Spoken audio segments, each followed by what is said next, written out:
Boa noite. Vamos a Atos, capítulo 4.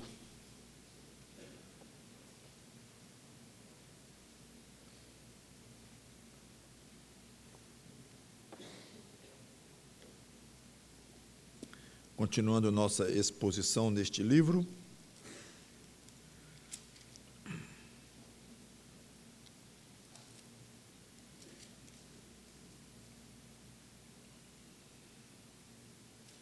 Pedro tinha curado um paralítico de nascença, ele e João, e estava ali discursando no templo, e o povo muito admirado com tudo aquilo que eles fizeram.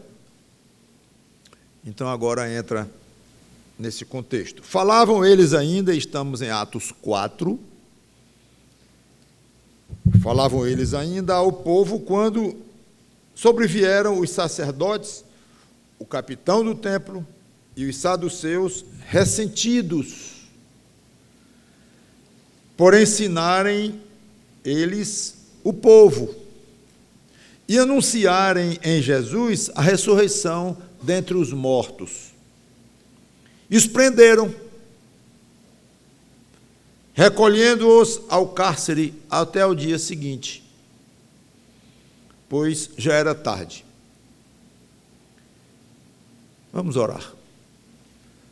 Santo Deus, nosso bom Pai, que Teu Espírito Santo nos ajude ao examinar essa história interessante, rica, e que tornou-se parte da Tua palavra, portanto, inerrante, revelação direta Tua aos povos, entre os quais essas pessoas se incluem nós aqui, e pedimos a Tua orientação do Espírito Santo para nos ensinar e para nos fazer andar mais corretamente, de uma maneira mais poderosa em Jesus Cristo. Nós, os que já somos dele, e os que ainda resistem, por algum motivo, a uma entrega pessoal, que essa resistência seja quebrada hoje, através desta pregação, não pelo poder da minha pregação pessoal, nem da minha persuasão, mas do Teu Espírito Santo, o mesmo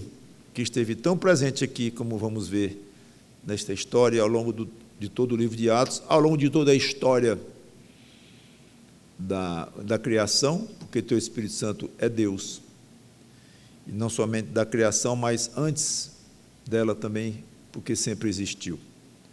Obrigado, porque sabemos que estamos falando com um Deus de vivos. Em nome do Senhor Jesus Cristo. Amém.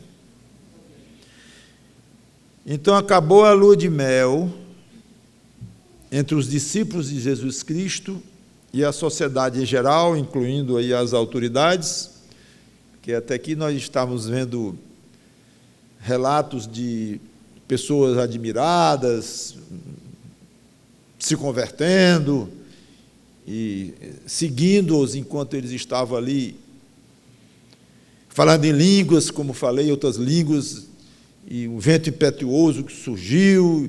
Então, era situação diferente e que causou muita admiração, especialmente quando eles estavam falando línguas estrangeiras, e eles entendendo na própria língua.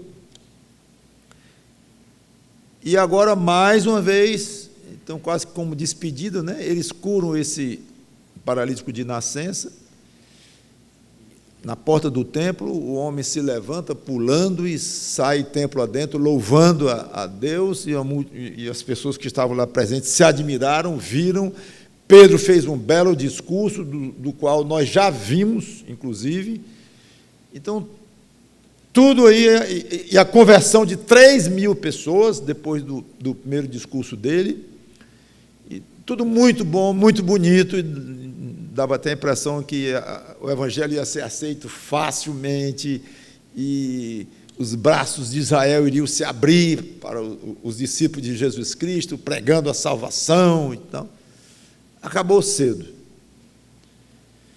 essa lua de mel. 3 classes de autoridades já são citadas aqui, que estavam ressentidas com aqueles 2 homens, Pedro e João. E enquanto eles falavam, vieram e os prenderam. Os sacerdotes, o capitão do templo e alguns saduceus. Curiosamente, falei bastante neles na pregação passada, colocando inclusive que eles negavam a doutrina da ressurreição. E Pedro insistia que Jesus Cristo havia ressuscitado. Então, estava tocando mesmo no nervo sensibilíssimo da crença desses homens poderosos, que eram os saduceus. Poderosos lá, religiosamente falando, lá em Israel. Ressentidos é uma palavra forte. No original significa perturbados. Eles deveriam estar sentindo a autoridade abalada e talvez correndo perigo, com aqueles homens ali trazendo coisas muito diferentes do que eles estavam acostumados a ver. E prenderam, diz aqui que era tarde, já estava de noite, ou chegando à noite lá, então devem ter prendido os dois em algum recinto do próprio templo, ali mesmo, seguraram ali, isso aqui não sai, até amanhã nós temos uma conversa com eles. No versículo 4, Lucas faz uma espécie de parêntese, um bendito parêntese. Muitos, porém, do que ouviram a palavra, a aceitaram, subindo o número de homens a quase 5.000, já estava em 3. Então, 2.000 pessoas foram acrescentadas, talvez não exclusivamente neste momento, mas entre a última vez em que Lucas se baseou para o número de 3.000, de lá para este dia, mais 2. Talvez muitos, certamente, naquele próprio momento em que Pedro havia curado o paralítico. Então,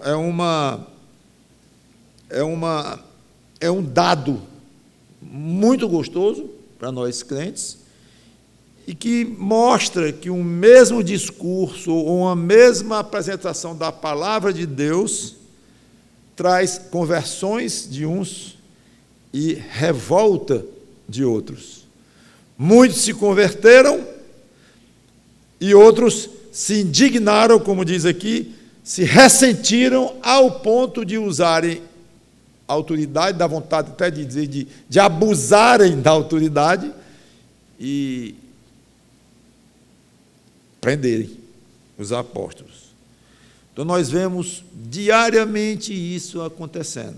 Nós que somos crentes, que a nossa pregação irrita, chateia alguns, é neutra para a maioria e converte a poucos. É típico da pregação do Evangelho. Não esperemos coisa diferente, que não deverá haver, a não ser em situações extremamente atípicas e que Deus queira levantar. Mas, normalmente, é isto. No nosso contexto, maioria neutra, alguns se zangam, poucos, e outros poucos se convertem. Aliás, eu estava até pensando em dar aqui um curso sobre como pregar para não irritar o ouvinte, nem deixá-lo neutro, apenas converter. No dia que eu marcar esse curso, vocês façam uma sessão e me botem para correr daqui. Porque não existe isto. Nós temos que pregar, orar, se preparar para pregar, estudar e pregar da melhor maneira que cada um pode. Não estou falando só do pregador, como eu, mas de qualquer crente. E esperar que o resultado venha de Deus. Sempre almejamos por conversões, é normal, é humano, não é à toa que Lucas registrou, inspirado pelo Espírito Santo, diga aí que 3.000 se converteram esse dia. Diga aí, Lucas, que mais 2.000 se converteram, agora são 5.000. Então, porque tinha alguma importância. Eu já falei disso, inclusive, recentemente aqui, já nesse contexto de Atos, sobre a questão de números, de conversões e tudo mais. 5-7. No dia seguinte, reuniram-se em Jerusalém as autoridades, os anciãos e os escribas, com o sumo sacerdote Anás. A coisa agora ficou mais séria. Não deveria estar presente na véspera, quando os prenderam, mas agora estava. O sumo sacerdote Anás, Caifás, que era sogro de Anás e tinha sido sumo sacerdote ele próprio, muito poderoso e muito influente. João, Alexandre, não sabemos quem eram, e todos os que eram da linhagem do sumo sacerdote, só gente graúda, como vocês estão vendo aqui em termos do top das autoridades religiosas da época. É o máximo aqui, não tinha mais. Então, e pondo-os perante eles, os arguíram. Com que poder, ou em nome de quem fizestes isso? Então Pedro, cheio do Espírito Santo, lhes disse: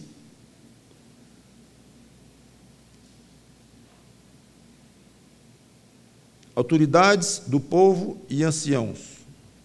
Vamos parar aqui. A situação ficou pesada. Alta cúpula religiosa reunida. Do outro lado, um pescador. E João. Eram dois. Talvez tivessem outros discípulos ali que chegaram lá, não sei, a Bíblia não fala, talvez até não, só os dois mesmo. Tinha uma terceira presença lá, que nós vamos ver no final. Aquele grupo de homens poderosos de um lado e Pedro do outro, com João. João fica mudo o tempo todo, ele não fala aqui nisso, ele não se pronuncia. O problema aqui não era o milagre em questão, mas em nome de quem vocês fizeram isso? Qual é a autoridade, com que autoridade vocês fizeram isso? Isso é que estava realmente preocupando e angustiando aquelas autoridades. Qual a fonte do poder de vocês? À primeira vista, um interrogatório altamente intimidador, esmagador, completamente desbalanceado, até pela quantidade numérica dos dois lados, mas sem falar no peso, completamente fora de proporção isso aqui. Mas as aparências enganam, ainda mais quando Deus está no processo. Na verdade, coitados daqueles figurões. O pescador ali tinha uma condição que uma sala cheia de autoridades não poderia enfrentar. Essa condição era cheio do Espírito Santo. Conforme o versículo 8 diz, eu já li. Pedro estava sob o controle direto do Espírito Santo de Deus. Cada palavra de Pedro vinha diretamente do alto. Cristo havia prometido exatamente isso, lá em Lucas 21, não vou ler agora. Vou ler mais tarde, quando falar, que ele prometeu que em momentos assim, iriam acontecer momentos assim, e que eles não se preocupassem o que deviam falar e como proceder. A expressão cheio do Espírito Santo é utilizada 9 vezes no livro de Atos, é muito. A parte de 2, que não indicam uma atividade, mas mostram um estado de estar cheio do Espírito, 2, mas 7 se referem à capacidade para falar, para se pronunciar, que foi exatamente o que aconteceu aqui. Pedro tornou-se cheio do Espírito Santo e imediatamente o que nós vemos? Ele falando. E como? É crucial notar que a ousadia não veio de Pedro, mas do Espírito Santo que o encheu. Muito importante não esquecer isto. Versículos 9 e 10. No 8 ele anuncia, né? Pedro, cheio do Espírito Santo, lhes disse, aí vem, autoridades do povo e anciãos, visto que hoje somos interrogados a propósito do benefício feito a um homem enfermo e do modo por que foi curado, ele então começa um breve discurso, não vai ser muito longo o discurso dele, extremamente objetivo, sem perder tempo, sem desperdiçar uma só palavra. E não sei se vocês notaram aqui uma sutileza, eu diria até uma ironia de Pedro, quando ele falou a palavra benefício. A propósito do benefício feito a um homem enfermo. Uma acusação sutil que ele faz às autoridades. Pedro começa a inverter a situação. Ele era o acusado. Ele era o preso. Ele era o interrogado. Ele era o ignorante em assuntos religiosos. Os outros eram os tais, eram os acusadores que tinham o poder de prender. Aí Pedro, logo no comecinho, vejam a sabedoria dele, ele começa a inverter. É interessante. Estamos aqui, não estou dizendo que estava rindo como eu estou aqui, não, porque eu estou ironizando e ele devia estar também, não sei como é que estava o jeito que ele estava falando. Mas nós estamos acusados aqui porque nós matamos uma pessoa, nós ferimos o outro, nós chutamos o outro, nós humilhamos o outro, nós roubamos. Não. Nós estamos aqui porque nós estamos sendo acusados porque nós fizemos o bem a um pobre coitado, doente. As autoridades já devem ter encolhido um pouquinho nas cadeiras, talvez, luxuosas, não sei. Pedro, então, transbordando de coragem e de sabedoria do alto, ele passa da defesa para o ataque, passa rápido. Versículo 10.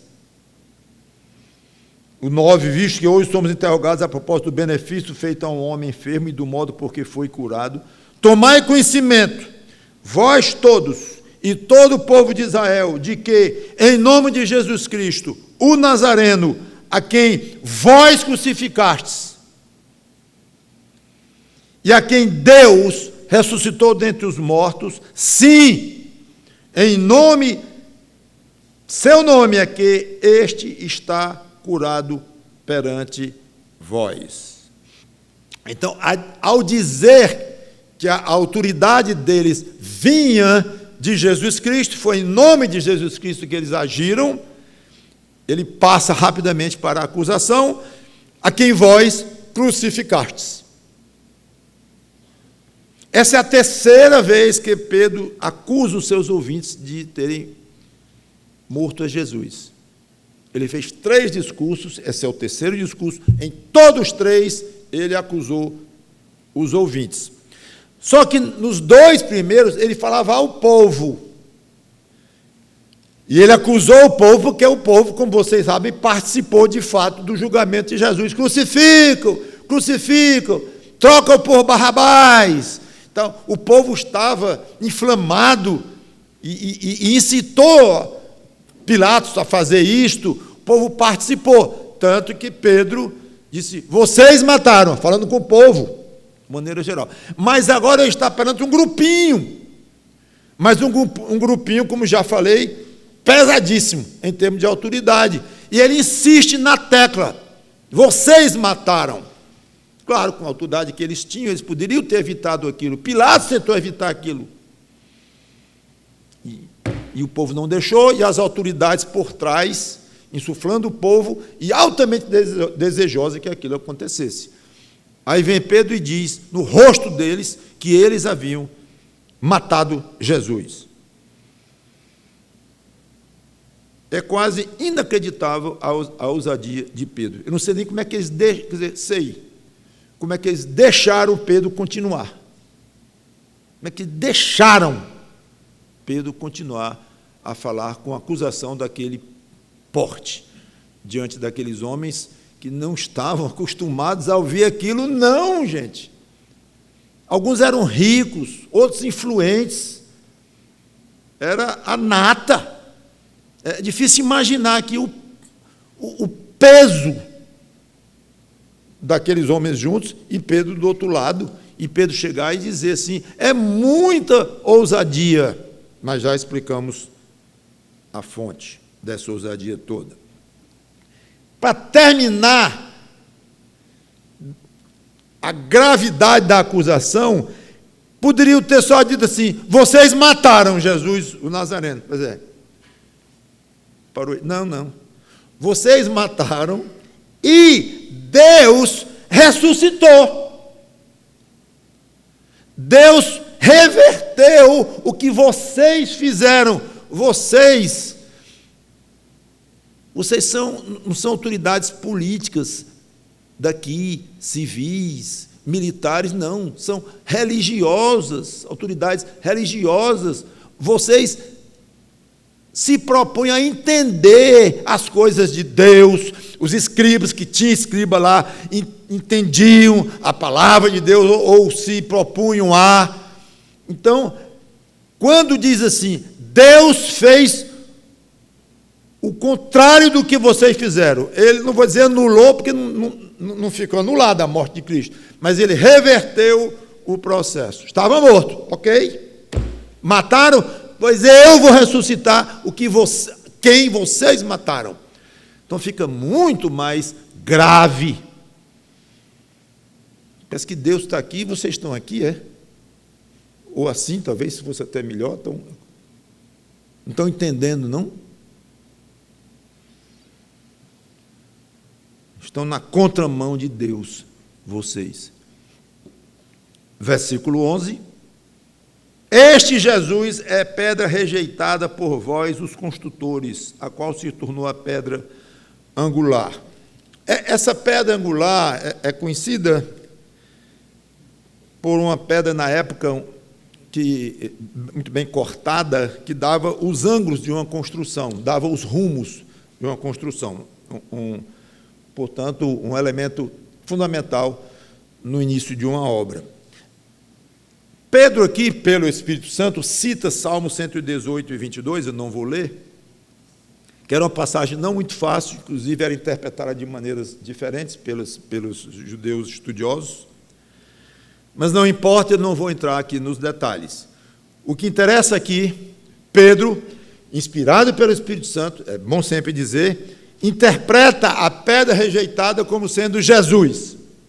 Claro, ele diz claramente, ele é a pedra rejeitada. Então, por mais que tivesse interpretado de maneiras diferentes lá o Salmo 118, é como se dissesse, a interpretação correta eu vou dar agora, daquele salmo conhecido, bem conhecido, que de fato era. A pedra lá era ele, Jesus, o próprio, Jesus, o Nazareno. E, além disso, os construtores, ele interpretava como sendo as próprias autoridades de Israel ali que estavam bem na frente dele, Pedro. Então, obviamente, se eles rejeitaram a pedra angular, eram maus construtores, não sabiam construir, porque era um elemento extremamente importante na saída de uma construção, no início de uma construção. Saísse errado, a construção toda ia ser feita de um modo errado. É o cuidado como se deve ter ao se iniciar uma obra. É o traçado inicial, as linhas que vão dirigir, direcionar a construção. Aí ele vem numa das afirmações mais importantes da Bíblia. Ih, pastor, então é daquelas que é bom decorar? Talvez você já saiba, né? Atos 4 e 12. Pelo menos Se você gosta de grifar sua Bíblia, essa é uma oportunidade boa. E não há salvação em nenhum outro, porque abaixo do céu não existe nenhum outro nome dado entre os homens pelo qual importa que sejamos salvos. Claro que uma afirmação deste peso comportaria uma pregação inteira, mas eu não vou fazer isso. Vou apenas comentar que Pedro deixa claro que só existe salvação em Jesus Cristo. Cadê Moisés? Cadê a lei de Deus? Cadê o templo onde eles deviam estar ou estavam na véspera? Não sei se levaram o Pedro para outro lugar, mas foi preso no templo. Cadê o templo? Que causou, inclusive, muita discussão entre Jesus e os fariseus. Cadê os sacrifícios? Cadê a nação de Israel? Cadê os sacerdotes? Sumiram todos de uma vez só. Com uma frase, Pedro tirou todos. Todo o sistema a que aquelas autoridades estavam acostumadas a raciocinar, claro, sumiu tudo e se concentrou numa pessoa. Quem? Logo ele. De novo, Jesus. Pedro, muda o disco. Nós não aguentamos mais você ouvir falar desse Jesus que nós matamos e Deus ressuscitou, nós matamos e Deus ressuscitou. Pois engulam mais essa, aprendam mais essa. Que este que vocês mataram e Deus ressuscitou, ele é o único que pode salvar ser humano.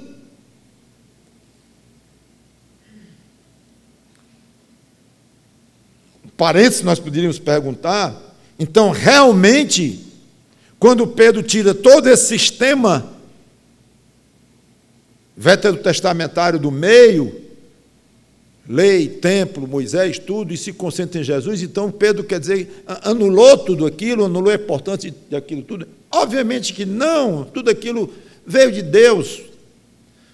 Deus instituiu a lei, Deus nomeou Moisés, Deus mandou fazer o templo, claro. Mas essas coisas eram provisórias, iriam se concentrar na pessoa de Jesus Cristo, apontavam para Jesus Cristo, que eu não vou também detalhar tudo isto.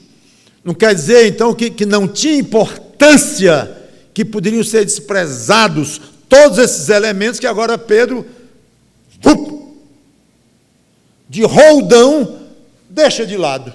Não. É como se dissesse, tudo isto aqui, provisório que era, agora se concentra, se completa na pessoa de um homem. Tudo.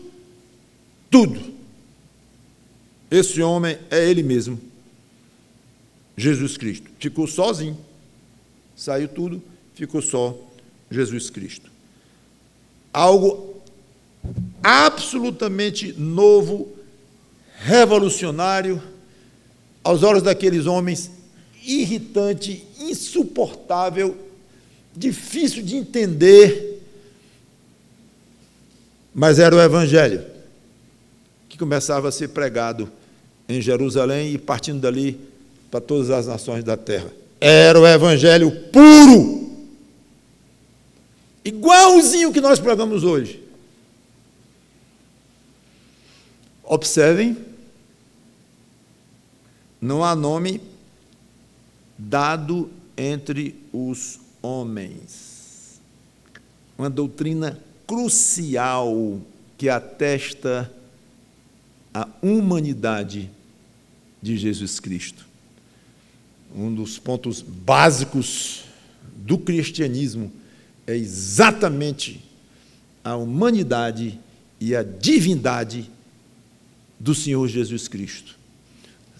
Sem um ou sem o outro, cai por terra o cristianismo como um todo.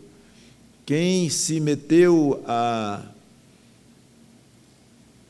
querer aliviar ou tirar o peso da humanidade, ou a realidade, a força da humanidade de Cristo, entrou em heresia. O contrário, e houve isso. O contrário, quem tentou tirar o peso da divindade de Jesus Cristo, entrou em heresia. Tem que se manter os dois lado a lado, mesmo que nós não compreendamos, mas é ensino crucial. 1 Timóteo, capítulo 2, versículo 5, podemos chegar lá, vale a pena chegar lá, até para você recordar, imagino que já saiba, ou conhecer, se não sabe ainda, esta passagem, que é diretamente, é paralela, passagem de Paulo, paralela ao que Pedro diz aqui. Porque há um só Deus e um só mediador entre Deus e os homens, Cristo Jesus, ponto. Não. Cristo Jesus, homem, atestando claramente o papel de mediador de Jesus Cristo, homem como ele é, e Deus que ele é, embora aqui colocou o peso na humanidade dele. Claro que há passagens em que a ênfase é a humanidade de Jesus Cristo, e há passagens que a ênfase é a divindade de Jesus Cristo, e que se explica exatamente, fica menos difícil para nós compreendermos esse mistério, mas nos ajuda a interpretar passagens assim difíceis, dizer, não, esse aqui é porque está jogando uma luz muito grande em cima da natureza humana de Jesus Cristo. E essa passagem aqui está jogando uma luz muito forte em cima da divindade, natureza divina de Jesus Cristo. E tem sentido, e cai bem na nossa mente, na nossa alma, esse tipo de explicação, porque é fato, são ângulos, são nuances do fato de Jesus Cristo ter duas naturezas, que eu repito, nós sempre que entrarmos nesse terreno, estaremos pisando em área acima da nossa compreensão, e por isso mesmo devemos andar como em cristais, pisando muito leve, com muito cuidado, para ficarmos precisamente nos limites que as Escrituras nos autorizam, nem para lá, nem para cá. Puxou para um lado ou para o outro, heresia. É o risco que corre, e muitos correram, imagino que até bem intencionados, querendo explicar algo mais do que a Bíblia explica, e essa é uma armadilha. Muito cuidado, irmão, irmã, talvez você não seja um herege, nem vai ficar famoso por alguma heresia que você vai inventar por aí, mas todos nós somos tentados ao querer compreender a Bíblia, que é correto, cada um querer compreender a Bíblia até o ponto em que consegue, o pouquinho que nós conseguimos, cada um vai tentar, tudo bem, mas todos somos tentados a puxar um pouco para lá ou para cá, para facilitar aí o entendimento e ter um pouquinho de mais lógica humana na sua cabecinha. Cuidado, deixa a sua cabecinha ficar saindo fumaça mesmo, não tem problema não. Desde que não queime o seu espírito com alguma heresia ou prejudicando o que a Bíblia ensina. Fique sem compreender e baixe a cabeça e diga amém, se humilhe e não saia dos limites das Escrituras. Vamos voltar então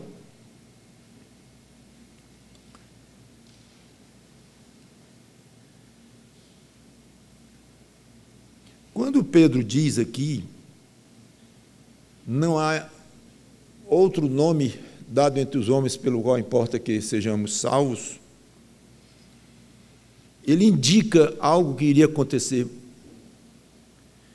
Ele dá um rumo, até para a proteção do que iria acontecer muito. Uma das primeiras provas de um grupo chamado cristão mostrar que é falso, ou pelo menos está com a doutrina errada, é quando coloca qualquer coisa em lugar, ou mesmo ao lado de Jesus Cristo, como necessária ou necessário para a salvação. No dia que esta igreja pronunciar que para ser salvo você precisa de Jesus Cristo e, ao mesmo tempo, você precisa da Igreja Batista Luz do Mundo, ou as igrejas batistas, sem você estar amparado pelas doutrinas conhecidas como doutrinas batistas e pelo guarda-chuva batista, então, sem isso, você, infelizmente, nem pode ter salvação.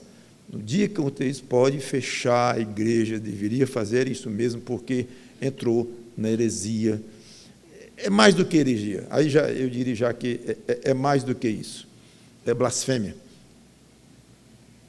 Colocar qualquer pessoa, qualquer coisa, qualquer igreja, por maior que seja, mais influente que seja, mais rica que seja, mais mundial que seja, o que for, não pode ser considerado como um dos elementos, uma das condições necessárias para a salvação de alguém. Não há.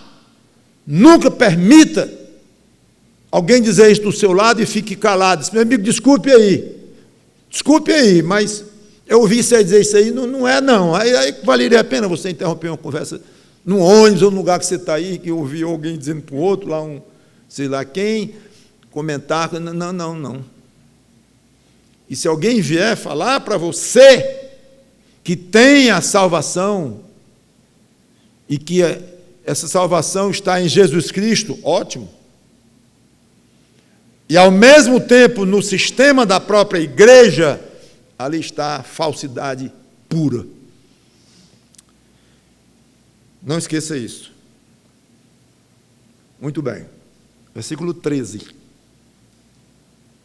Ao verem a intrepidez de Pedro e João, sabendo que eram homens iletrados e incultos,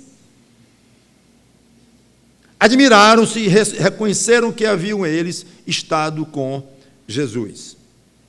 Duas coisas eles viram em Pedro e João que os impressionaram bastante: a intrepidez e o fato de serem iletrados e incultos. Estava diante de homens cultíssimos, alguns deles ali, escribas, inclusive, eram homens muito cultos, estudados. Já vimos que a intrepidez foi fruto do poder que eles receberam do Espírito Santo. Quanto à falta de estudos, que era fato, eles tinham razão em considerar os homens incultos, porque eram. Isso foi compensado por instruções de sabedoria que receberam do alto, também fornecidas pelo Espírito Santo.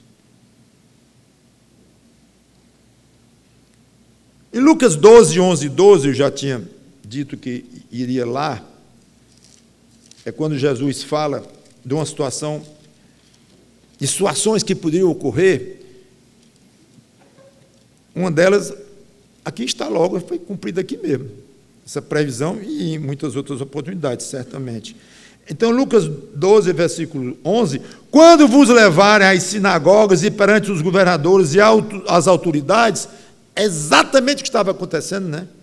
Não vos preocupeis quanto ao modo por que respondereis, nem quanto às coisas que tiverdes de falar, porque o Espírito Santo vos ensinará naquela mesma hora as coisas que deveis dizer.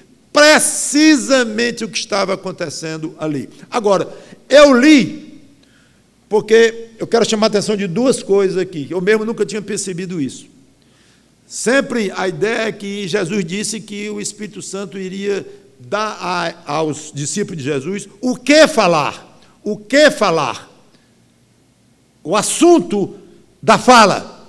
Mas eu percebi que aqui tem uma segunda coisa que o Espírito Santo daria. Não vos preocupeis quanto ao modo por que respondereis, nem quanto às coisas que tiveres de falar. Então, além do conteúdo da fala, o que Jesus diz é que o Espírito Santo ia transmitir a eles o modo da fala. E o que quer dizer modo? Fui estudar no grego, o que significa esse modos. E é como no português mesmo, não tem nenhuma novidade não. É por quais meios, ou como, ou a maneira de... Sabe o que isso significa? É impressionante isso, gostoso de a gente ler isso. O próprio comportamento, o tipo da ação, da reação, tudo seria dado pelo Espírito Santo, não só o conteúdo do pronunciamento. Estão entendendo? Além do conteúdo, o modo, a forma de proceder. No contexto aqui, até onde eu entendo, o alvo do contexto são crentes judeus durante a tribulação, logo antes da vinda de Cristo. Mas claro que nós podemos facilmente aplicar isso a nós, da igreja hoje, com garantias semelhantes.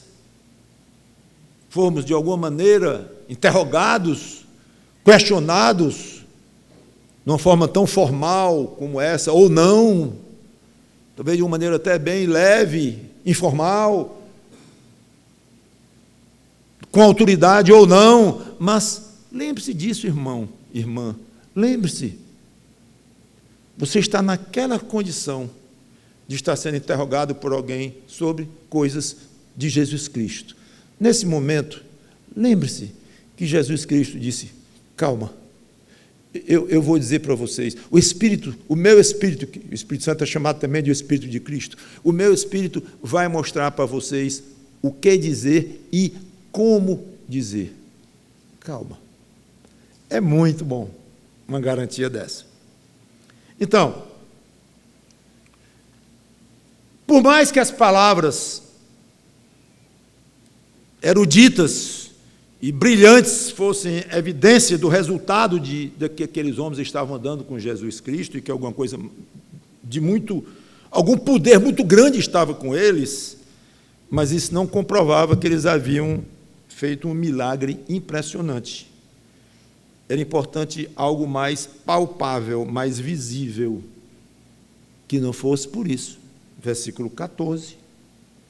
Vendo com eles o homem que fora curado, nada tinham que dizer em contrário. Lembram que eu disse que havia uma terceira pessoa ali, além de Pedro e João, não sabemos se tinha outros discípulos de Jesus Cristo, não comenta, mas com certeza nós temos os dois, Pedro e João, João calado, pelo menos no registro aqui do livro de Atos, Pedro falando o tempo todo, mas os dois, e um monte de autoridades aqui do outro lado, mas tinha um terceiro, junto com Pedro e João. O ex-paralítico estava lá. Esse não entendia nada de nada, né? Até a véspera. Era um pobre coitado que ficava na porta do templo pedindo esmolas ali. Agora virou alguém poderosíssimo na presença. E pelo que Jesus Cristo tinha feito nele, estão vendo? Aquele homem nunca imaginava que alguma autoridade daquele homem não olhasse para ele, do jeito que eram arrogantes, importantes e tudo mais. Agora estava na frente do grupo inteirinho, e com uma importância enorme, sem dizer um pio. E as autoridades agora estavam encrencadas, porque o homem estava ali. E era um homem conhecido, ficava na porta do templo, todo mundo sabia, não tinha como negar. Então, ali estavam dois homens iletrados, incultos, que haviam andado com Jesus de Nazaré, estavam falando palavras profundas, fortíssimas, como Jesus também falou, estavam mostrando muita sabedoria, a ponto de não conseguirem argumentarem contra eles, exatamente como Jesus fazia, mostrava grande sabedoria. E de onde é que veio esse? Como é que pode? Se admirável. Não conseguiam confrontar Jesus. Estavam vendo um reflexo de Jesus naqueles dois homens. E para terminar, Jesus fez milagres fantásticos ali entre eles. Aí vem esse aqui e fazem também. Era evidente que Jesus foi, mas deixou uma parte dele. Deixou pessoas autorizadas por ele, não só com autorização para falar em nome dele, mas com poder. E é o caso de dizer, com poder semelhante ao poder que ele próprio teve aqui. É impressionante isto. E esses homens devem ter pensado, nos livramos de um. Agora é mais de um. Agora tem 2. E 3, com caladão lá. E vários outros discípulos. E 5.000 que tinham se convertido. Estamos em maus lençóis. Pelo menos em termos do poder que eles tinham, não que não iriam fazer um grande mal aos discípulos de Cristo, que iriam perseguir, fazer o que pudessem, mas é outra história. No nível da discussão teológica, no nível da racionalidade do que estava acontecendo, do poder que estava em jogo ali, naquele nível, imbatíveis, os modestos discípulos de Jesus Cristo. É um nome que dá orgulho de nós seguirmos e sermos chamados de discípulos dele. Resultado, um beco sem saída, a Bíblia diz, nada tinham que dizer em contrário. Neste ponto,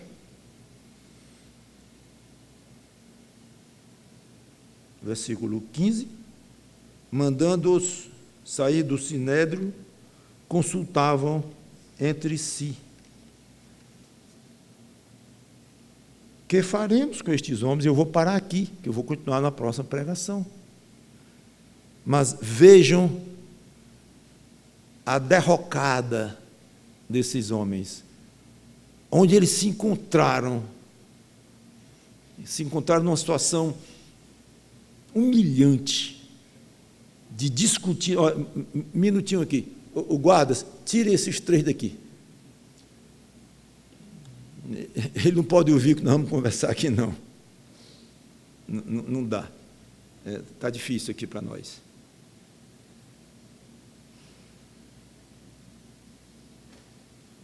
Eu quero encerrar com 2 coisas. Primeiro,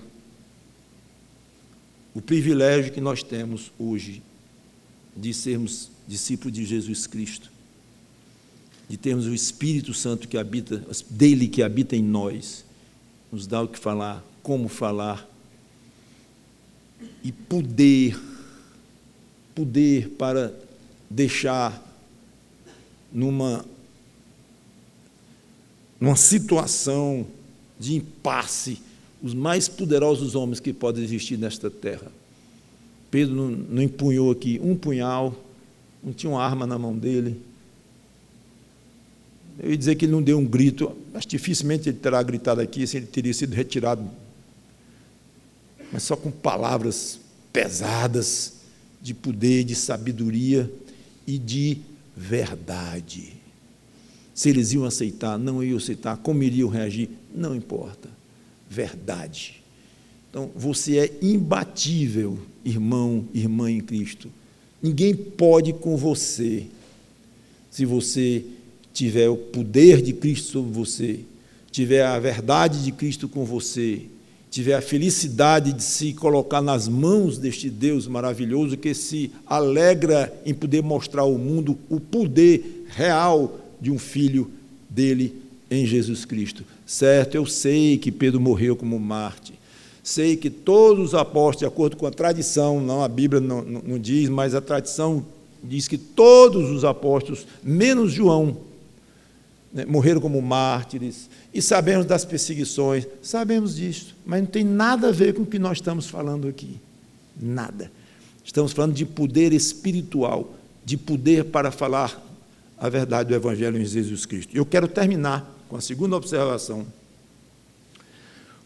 a importância crucial da presença daquele homem ali. Isso aponta para a importância crucial da presença de alguém que foi alvo de um milagre de Jesus Cristo, muito mais poderoso do que o milagre de consertar os nervos e artérios dos pés, das pernas e sair pulando. Estou falando do milagre da conversão. E você, crente, foi alvo deste milagre. Aí vem a importância de você estar presente em momentos que você nem imagina que podem acontecer, mas a sua presença, a sua palavra, a sua fala, ou pelo menos não quiser falar uma palavra, mas pelo menos aceite quando disserem, esse aqui se diz crente. É isso mesmo. Esse aqui foi curado por este Pedro aqui. Fui mesmo. O poder dele estava no fato de ter sido alvo do milagre de Cristo via Pedro. O seu poder está no fato de você ter sido curado da morte eterna pela salvação que Jesus Cristo lhe deu. Isso é um poder enorme que você tem. Agora, o homem não estava a léguas de distância de Jerusalém, morrendo de medo de ser perseguido pelos grandões. Ele estava lá. Ele teve uma noite para ir embora, se ele não tivesse preso com os outros, né, que não fala. Os comentários, inclusive, discutem, será que ele estava preso com Pedro e João? Não, estava não, mas ele foi para casa, mas voltou e tal, ninguém sabe. Eu sei o seguinte, ele estava lá, ele não fugiu, ele estava presente. Então, fique presente o máximo que você puder em situações em que Cristo esteja sendo falado. Às vezes você não pode nem prever que vai acontecer, mas de repente você se vê numa situação dessa, se lembre disso, eu sou aqui o ex-paralítico. E se alguém disser, você não é crente? Sou. Não pare aí não. Fale um pouquinho mais, Sou e fui ressuscitado com Jesus Cristo. Esse cara está ficando louco? Eu era morto espiritualmente falando. Fale, meu irmão, minha irmã, palavras simples. Eu não sou pregador. E quem disse que você tem que ser pregador, pastor, Spurgeon, deu o dom da palavra. Fale a sua vida, a sua experiência. Eu era paralítico mesmo, era eu que estava lá no templo. Ponto. A pregação daquele homem era essa. Acabou, era eu. E o poder por trás das palavras era enorme, porque era ele. Eu fui salvo por Jesus Cristo aos 20 anos. Fui muito mal orientado e não sabia de nada, achei que não sabia. Aí Deus dá as condições, as circunstâncias, mas se faça presente. Presente nos lugares, nas circunstâncias, na sua igreja, no trabalho, na escola. Esteja lá. E quando surgir, de prontidão, ali está um ex condenado ao inferno, que tem o poder inerente de ser agora um filho de Deus. Vamos orar. Obrigado, Senhor Deus, pela Tua palavra, que o Teu Espírito Santo nos ajude nessas considerações e aprendamos a louvar o Teu Filho Jesus Cristo de uma maneira cada vez mais completa. É em nome dele que te pedimos e agradecemos. Amém.